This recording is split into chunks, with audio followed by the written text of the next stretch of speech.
এবার পতিত প্রধানমন্ত্রী শেখ হাসিনার প্রেস সচিব নাইমুল ইসলাম খান ও তার সহধর্মিনীর বিরুদ্ধে মামলা করেছে দুদক। সম্পদ বিবরণী দাখিল না করায় এই মামলা করেছে কমিশন। এদিকে নিয়োগ জালিয়াতির ঘটনায় কৃষি গবেষণা ইনস্টিটিউটের সাবেক মহাপরিচালক রফিকুল ইসলাম মণ্ডল সহ ৪৪ জনের বিরুদ্ধে মামলার অনুমোদন দিয়েছে দুদক। দর্শক আরো জানাচ্ছেন জেমসন মাহবুব। অংশগ্রহণমূলক নির্বাচনের কোনো মাপকাঠি নেই নির্ধারিত। নাইমুল ইসলাম খান ছিলেন পতিত প্রধানমন্ত্রী শেখ হাসিনার প্রেস সচিব।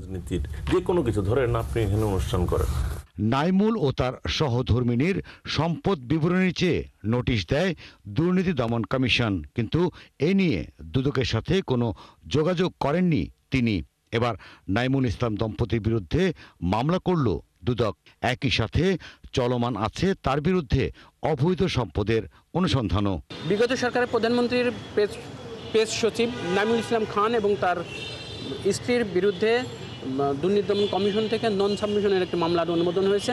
জ্ঞাত এই বহির্ভূত সম্পদ অর্জনের বিষয়ে তাদের বিরুদ্ধে অনুসন্ধান চলছে। অনুসন্ধান প্রতিবেদন দাখিল হওয়ার পরে কমিশন সিদ্ধান্ত নেবেন তাদের বিষয়ে কি হবে।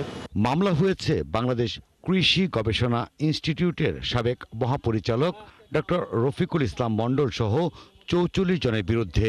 লিখিত ও মৌখিক পরীক্ষায় পাশ না করেই বৈজ্ঞানিক সহকারী পদে ৪২ জনকে নিয়োগ প্রদানের অভিযোগ আনা হয়েছে তাদের বিরুদ্ধে।